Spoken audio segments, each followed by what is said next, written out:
I think authenticity is everything. You cannot come to a work environment where you're going to spend a lot of your life and have to be someone who you are not. As I think about how I have focused on authenticity, I'd say it's been a journey for me.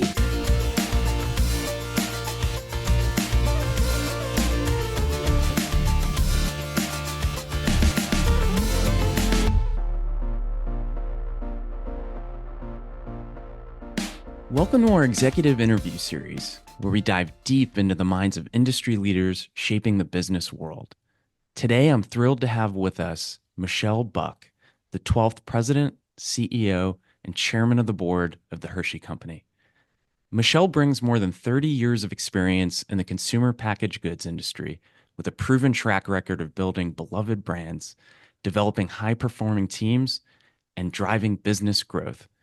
As Hershey's first female CEO, Michele has played a pivotal role in guiding the company through a rapidly evolving marketplace while honoring its iconic legacy.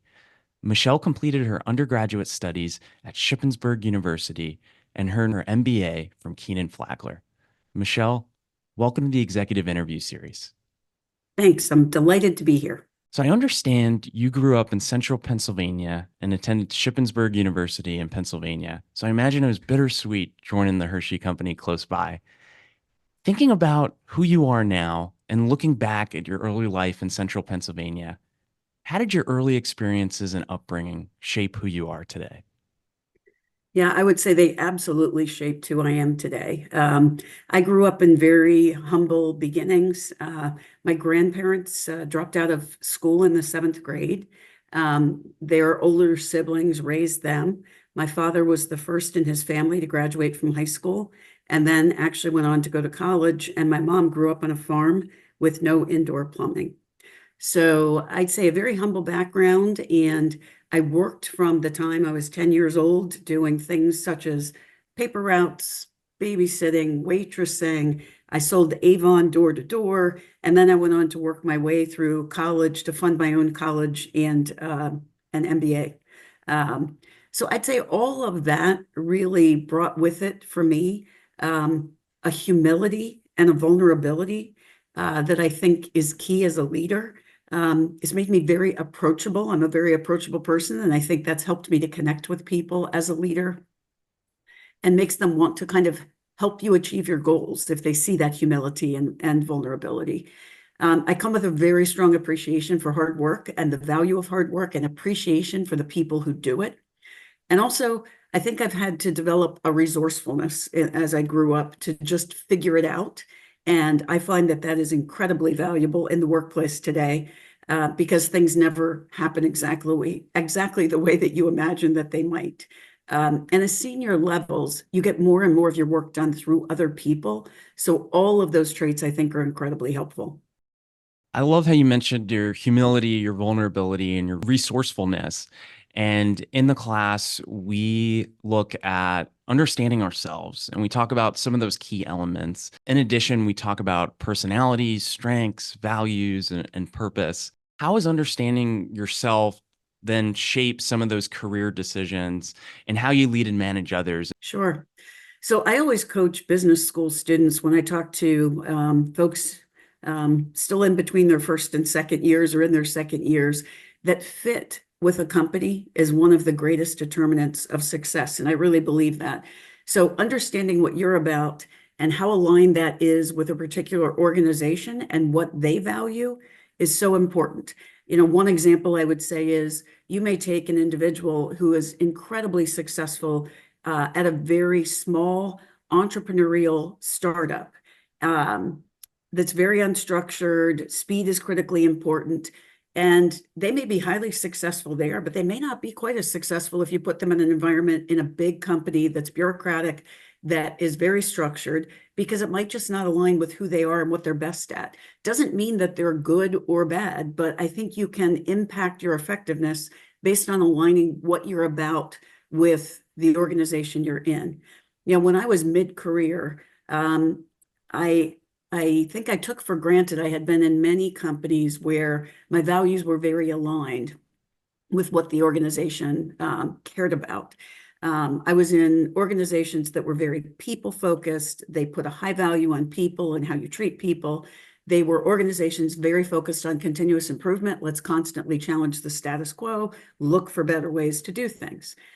I then ended up in a division of a company where all of a sudden I was in a different environment. I was in one where everybody there had grown up in that environment. They believed the way they were doing things was the one way to do things. Um, the leaders, I'd say, were much more emotional. It was much more accepted to, have a little bit of an outburst at times. And it was really just an environment that was not conducive to bringing out the best in me. And I truly look back and say, I believe if I hadn't left, I probably would have been fired at that moment in time. But I think I was savvy enough to have that self-awareness of this is not a fit for me. I am not going to do my best work here. And I chose to leave. And that was a key learning that shaped every decision I made after that in terms of as I made career choices about where I wanted to go. And it was all about understanding me and what I'm good at and what I value. And so after that, I looked for those places. And then conversely, as I would recruit individuals to come to where I was working, I would also really ask them questions to understand what they were all about, because I then grew that appreciation that they would only do their best work and be great employees if they were a really good fit with our organization, not, exclusive of their technical skills. So you talked about fit with the organization, and it sounds like you understand yourself very well. And thinking about the next step in terms of how you express yourself in your organization, authenticity is often discussed as a key trait for leaders. But I feel like what I hear from executives is it can sometimes be challenging to balance authenticity with professional expectations. What does being authentic at work mean to you? And how do you navigate staying true to yourself in a high stakes corporate environment? Yeah, I think authenticity is everything. You cannot come to a work environment where you're going to spend a lot of your life and have to be someone who you are not. As I think about how I have focused on authenticity, I'd say it's been a journey for me. I think when I first went in the work environment, I felt like I needed to conform a bit. You look at others and you see how they are, and you feel this probably pressure or need to conform to what you see. And, I think that over time I developed more confidence, being comfortable in who I am. I've never been a person who thought that being a woman disadvantaged me. However, I would say that um, I did recognize in the environment that my style, I think, was different than a lot of the people that I was working with. And what I really learned about myself was I'm very much of a conceptual visionary. One of my strengths is laying out the vision. What's the direction we're headed in? What are those key strategic priorities? And then one of my real leadership traits is empathy and listening to others. To make a decision, I really want to leverage all the diverse perspectives of everyone in the organization around me, take it all in, and then connect the dots, synthesize that, and connect with what I'm thinking and what my gut's telling me, what the data's telling me, and then make a decision. And that very inclusive decision-making process was a little different than what I saw, as was my visionary process. I saw a little bit more, I'll say, command and control leaders who, where strength as a leader was more viewed as I've got the answer, I've got the decision. And I think it just took time for me to reconcile. No, it's okay that my style and how I make these decisions are different because I'm able to drive results doing it my way. And it's something I've been very focused on as I've gone through my career. And frankly, it has been a learning journey. I know that you've been a trailblazer in so many ways as the first or one of the first women in roles in the different companies that you've been a part of. And now as president, CEO, and chairman of the board at the Hershey company. And how have you manage your authenticity being in rooms where you may be, say, the only woman in the room, versus you mentioned that your authenticity seems to have evolved, or maybe you've become more comfortable with yourself over your career. And so, what did you do in instances where you maybe didn't feel like you could be as authentic as you wanted to be? And, what are some of the things that our students can think about as they're thinking about how to be authentic? Yeah, I think it is just acceptance that who you are and how you lead and how you achieve results is going to be unique to you. And it really needs to leverage your core strengths. Goes back a little bit to every experience in your life has shaped who you are up until this point.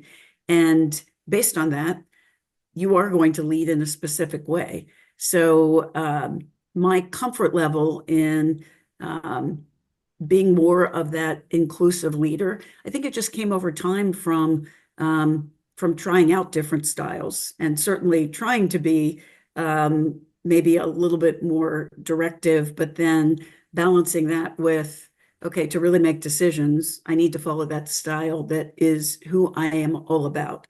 I was very fortunate that I think I had a lot of great leaders who were mentors and probably more importantly, advocates of me who would help to point out to me, hey, these are some of your greatest strengths, and you need to leverage those. And that's okay that they are different than others, but it's what makes you who you are. And so I think even some of that encouragement, especially from a lot of male leaders early in my career, because most of my early managers really were men, and many of them really helped me to sort through those differences and to make me who the leader that I am today. You talked about your leadership style and trying out new leadership styles. And one of the elements that seems to have helped you realize your leadership style, one of them is understanding yourself. And then you mentioned mentorship as well. Is there anything else that helped you find your leadership style? And I ask this because I know some of our executives are trying to decide on their leadership style, and they are trying new things, and they are refining their leadership style. No, I think it's really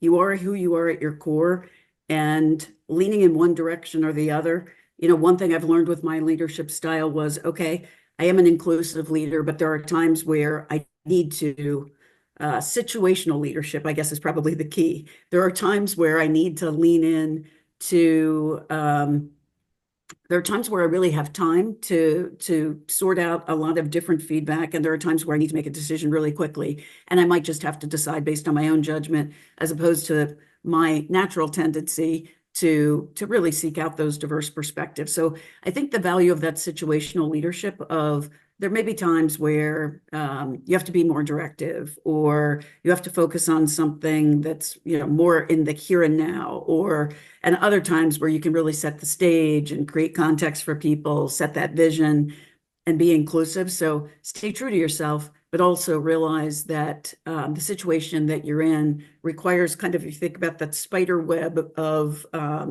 space that you operate in, that you move into different spots within that based on the business environment that you're in, or the challenge you're facing.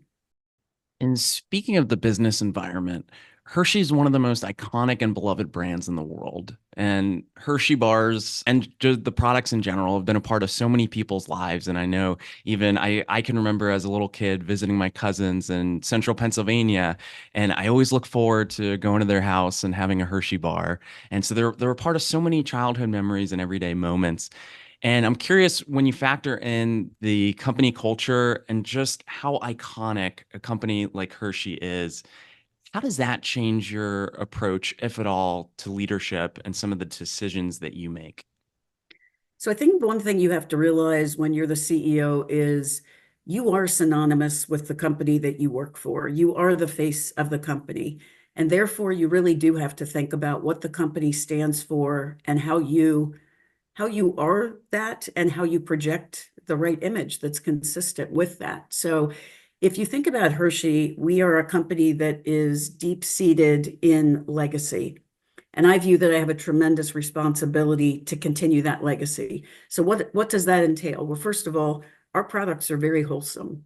They are focused on creating moments of goodness and moments of happiness for consumers everywhere around the world. And so that's really important as a part of the persona of our company. Our founder is also a key part of the company. So he was an entrepreneur. And so I think about that a lot and how he pivoted and adapted to the times, how he was visionary and transformative when he thought about creating chocolate and making it affordable for the masses. So that's one component I think about is, today we take for granted what the company is, but how do we continue that trailblazer mindset that he had as an entrepreneur? And then lastly, our company was really founded in philanthropy. Milton Hershey could not have children, and he created a school for orphaned boys. And then when he passed away, he actually left the greatest gift, his entire wealth, which was the company, to a trust that would perpetually fund a school for disadvantaged children. And even today, that school is 30% owner of the company, and a third of our dividends go directly to the trust and therefore directly to the school to continue on that legacy. So it is my responsibility to act with integrity, to do the right thing, and then a responsibility to drive results to ensure not only the good for all of our shareholders, but also for this great philanthropic effort. In your role, as you mentioned, you're not only leading the organization, you're also synonymous with the brand. And as part of your role, you're also shaping the careers of many professionals in your organization. What are the traits and qualities you focus on when developing future leaders? There are many. So I'd start with adaptability and agility. The macro environment seems like it is changing more and more rapidly over time. And leaders have to be able to pivot. They have to be able to see what's going on, and they have to not be rattled by changing course, by recognizing that there's change and they need to go in a different direction. A transformational mindset. I always say disrupt or be disrupted. And we can look at multiple industries, whether it is thinking back to Blockbuster Video or, Kodak, or, the list goes on over time of how industries have continued to be disrupted.